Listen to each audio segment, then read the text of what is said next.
बिस्मिल्लाहिर्रहमानिर्रहीम। शुरू अल्लाह के नाम से जो बड़ा मेहरबान निहायत रहम वाला है। वो तमाम लोग जो मेरी वीडियो को देख और सुन रहे हैं उनको मेरी तरफ से अस्सलाम वालेकुम और खुश आमदीद। आज जो टॉपिक हम पढ़ने जा रहे हैं वो है assessment of total uncertainty in final results.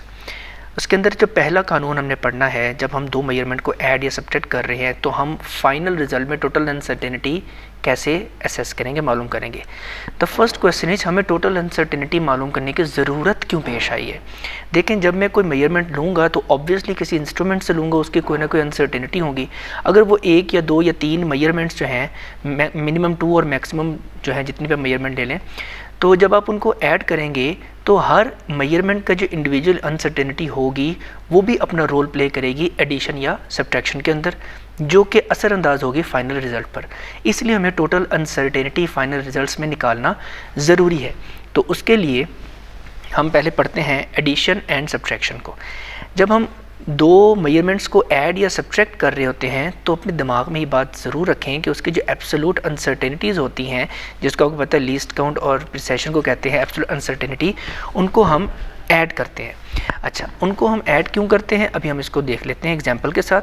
ये मेरे पास दो मेजरमेंट मैंने ली हैं, एक है x1 है और दूसरी मेरे पास है x2। अब ये दोनों मेजरमेंट आप देख सकते हैं कि ये इसके जो लीस्ट काउंट है वो बता रहा है कि मैंने मीटर रॉड से ली हुई है। ठीक है, ये दोनों मेजरमेंट मीटर रॉड से आ गई और ये 10.5 और ये 26.8 जो है ये बेस्ट एस्टीमेट है, जो कि हम प्रीवियस लेक्चर में डिस्कस कर चुके हैं। अच्छा, अब यहाँ पे कंडीशन ये है कि मैं इन दोनों मेजरमेंट को माइनस करना चाह रहा हूँ, सब्ट्रैक्ट करना चाह रहा हूँ। लाइकवाइज आप ऐड भी कर सकते हैं। जब मैंने इनको सब्ट्रैक्ट किया तो ये हमारे पास रिजल्ट आया। ये कैसे आया ये मैं आपको बताता हूँ। देखें, x2 ये हमारे पास है 26.8। पहले हम बेस्ट एस्टीमेट की बात करें, that is the best estimate. ठीक है, similarly 10.5 is also the best estimate. तो इन दोनों को जैसे हम सिंपल मैथमेटिक्स में सब्ट्रैक्ट करते हैं, इनको जब सब्ट्रैक्ट किया तो हमारे पास रिजल्ट आ गया 16.3 आ गया। अब next question is plus minus 0.2 कैसे आ गया। अब यहाँ पर ये बात जो है उसको इस तरीके से हम एक्सप्लेन कर सकते हैं कि ये जो हमारे पास अनसर्टेनिटी है या लीस्ट काउंट है, या देखिए प्लस माइनस है ना, तो अगर मैं इसको यूँ लिखूँ प्लस माइनस 0.1 प्लस माइनस 0.1 ये दो हैं। अच्छा, अब मैं अगर इन मतलब 0.1 को प्लस की फॉर्म में कंसिडर कर लूँ दोनों को, जैसे कि अगर मैं कहता हूँ प्लस 0.1 प्लस 0.1, ठीक है, और इनको मैं करता हूँ एडिशन करता हूँ, जैसे हमारे पास टॉपिक कहता है एडिशन सब्ट्रैक्शन, तो हमारे पास आंसर आएगा प्लस 0.2। और अगर मैं इनको 0.1 को माइनस की टर्म में लिखता हूँ, जैसे कि हमारे पास अनसर्टेनिटी प्लस माइनस में होता है, ठीक है, और आपको ये भी पता है ये माइनस में क्यों लिखते हैं, ठीक है, half above and half below के हवाले से पिछले लेक्चर में आपने देखा होगा। तो अगर मैं इनको माइनस साइन लिख के भी प्लस करूँ, ठीक है, तो ये आंसर क्या निकलेगा माइनस 0.2, ठीक है, या मैं इनको सब्ट्रैक्ट करूं तब भी आंसर क्या निकलेगा 0.2 ही निकलेगा। तो इसका मतलब ये है कि मैं चाहे ये मेजरमेंट्स को ऐड कर लूं या सब्ट्रैक्ट कर लूं, इनकी जो अनसर्टेनिटीज़ हैं वो हमेशा प्लस में आएंगी, मतलब कि ऐड अप ही होंगी, और आगे उसके साइन हम लिख देंगे प्लस माइनस के अंदर, तो 0.2 ये आंसर आपका बन जाएगा। तो ये तो सिंपल एडिशन और सब्ट्रैक्शन की बात थी। अब हम मूव करते हैं ज़रा मल्टीप्लिकेशन और डिवीजन। ये थोड़ा सा ट्रिकी सा टॉपिक है जिसको समझने की ज़रूरत है। इसके कुछ स्टेप्स हैं। सबसे पहले तो हम इसका कीवर्ड देखते हैं कि मल्टीप्लिकेशन और डिवीजन के लिए एब्सोल्यूट अनसर्टेनिटी को हमने करना क्या होता है। एब्सोल्यूट अनसर्टेनिटीज़ के यहाँ पे हम बात नहीं करते, यहाँ पे हम बात करते हैं परसेंटेज अनसर्टेनिटी। आपको पता है परसेंटेज अनसर्टेनिटी क्या होती है, पिछले लेक्चर में हम देख चुके हैं। तो परसेंटेज अनसर्टेनिटीज़ को आप ऐड करते हैं, तो स्टेप बाय स्टेप हम इसको देखते हैं कि एक एग्जाम्पल के साथ कि हम मल्टीप्लिकेशन या डिवीजन के केस के अंदर किस तरीके से हम टोटल अनसर्टेनिटी मालूम करेंगे फाइनल रिजल्ट के अंदर। एग्जाम्पल क्या कहती है, हमारे पास वोल्टेज है 5.2 हमने मालूम की है और लीस्ट काउंट उस मेजरिंग इंस्ट्रूमेंट का था 0.1 प्लस माइनस। सिमिलरली करंट मालूम किया है वो हम 0.84 एम्पेयर्स है और इसके जो लीस्ट काउंट है वो 0.05। मालूम क्या करना है, हमने रेजिस्टेंस को मालूम करना है। तो रेजिस्टेंस के लिए इक्वेशन आपके सामने है। ये कौन सा लॉ है, that is the Ohm's law. V = IR से हमने इसको निकाला है, ठीक है, ये हमारे पास आ गया। यहाँ से R की वैल्यू हमने निकाल ली। तो अगर लेट्स सपोज वो कहता है कि वोल्टेज मालूम करें तो हमें करंट और रेजिस्टेंस दी होती, तो मल्टीप्लिकेशन का केस आया था, ये देखें मल्टीप्लिकेशन का केस आया था। और अभी उसने कह दिया रेजिस्टेंस मालूम करें तो वोल्टेज और करंट को डिवाइड करना, तो डिवीजन का केस आ गया। दोनों केसेस के अंदर जो कॉमन थिंग है वो ये है, परसेंटेज अनसर्टेनिटीज़ को हमने ऐड ही करना है। चले हम इसको आगे बढ़ते हैं स्टेप बाय स्टेप। सोल्यूशन के अंदर सबसे पहले जो स्टेप आपने लेना है इसका वो है फाइंड बेस्ट एस्टीमेट। कि आपने सिंपल इस फार्मूले के अंदर ये बेस्ट एस्टीमेट की वैल्यूज़ को पुट अप करके आंसर निकाल लेना है रेजिस्टेंस का, जो भी आपकी इक्वेशन गिवन इक्वेशन है।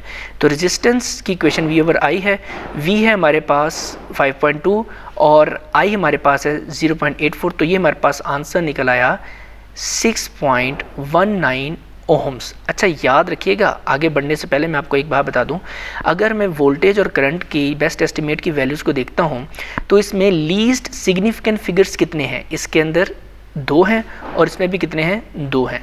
तो इसका मतलब है हमने जो अपना ये रिज़ल्ट बनाना है ये हमारा बनेगा अप टिल 2 सिग्निफिकेंट फिगर्स, मतलब कि राउंड ऑफ करूँगा तो ये बनेगा, ये मैं आपको एक स्टेप पहले बता रहा हूँ। तो ये 9 जब ड्रॉप होगा क्योंकि 5 से बड़ा है तो ये आगे 1 कैरी कर देगा, प्लस हो जाएगा, तो 6.1 की जगह आ जाएगा, प्लस जब करेंगे 6.2 ओम्स, ये फाइनल रिजल्ट ये बनेगा। चलें, ये तो हमारा आ गया बेस्ट एस्टीमेट के हमने वैल्यूज़ को मद्देनजर रखते हुए इक्वेशन में पुटअप करके रिजल्ट रेजिस्टेंस का निकाल लिया। सेकंड हमारे जो स्टेप है वो है find percentage uncertainties of given value.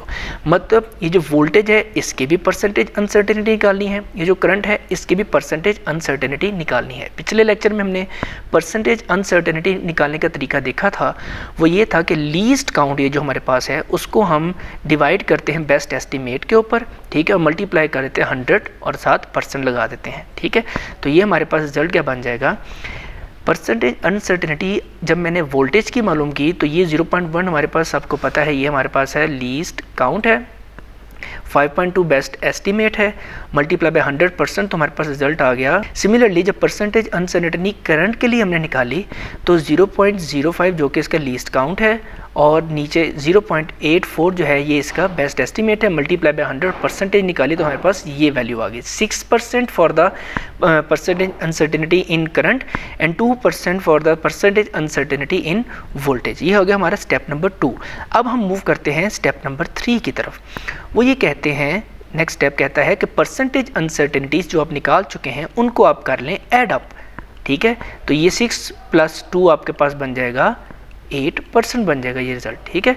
ये देखें ये हमारे पास बन गया। टोटल अनसर्टेनिटी जो निकल आई आपको, क्योंकि हमारे पास जो गिवन इक्वेशन थी उसमें वोल्टेज और करंट था, हमने वोल्टेज और करंट की परसेंटेज अनसर्टेनिटीज निकाल ली, उनको ऐड कर लिया, तो टोटल हमारे पास अनसर्टेनिटी आ गई 8%। तो हमने फाइनली कोट क्या किया रिजल्ट को, वो इस तरह लिखा कि हमारे पास जो वैल्यू 6.19 थी जिसको मैंने राउंड ऑफ करके 6.2 कर दिया था, आपको रीज़न भी बता दी थी पीछे ही क्यों किया, उसके अंदर जो परसेंटेज अनसर्टेनिटी थी वो 8% की थी, मतलब 8% एरर की गुंजाइश थी। ये तो परसेंटेज की फॉर्म में ना, इसको हम डेसिमल की फॉर्म में कन्वर्ट करेंगे, तो इसका सिंपल तरीका है मैथमेटिक्स का, जब हम कन्वर्ट करेंगे परसेंटेज को डेसिमल फॉर्म के अंदर, ठीक है। तो स्टेप 4 है convert percentage uncertainty into number या डेसिमल इन फाइनल रिजल्ट्स। वो कैसे करते हैं कि देखिए इस लाइन का मतलब क्या है, वो कहना क्या चाहता है, इन्फॉर्मेशन क्या दे रहा है, वो ये कहता है कि 6.19 या इसका राउंड ऑफ किया तो 6.2 था, ओहम जो रिजल्ट था इसके अंदर एरर की गुंजाइश थी 8%। तो 8% एरर 6.2 का कितना बनेगा, 8% of 6.2 is equal to what, 8% मतलब 8 मल्टीप्लाई बाय 100। परसेंटेज का मतलब होता है, परसेंटेज का मतलब होता है 1/100, ठीक है। तो ये हो गया 8%, 8 डिवाइड बाई 100 ऑफ मतलब मल्टीप्लाई 6.19।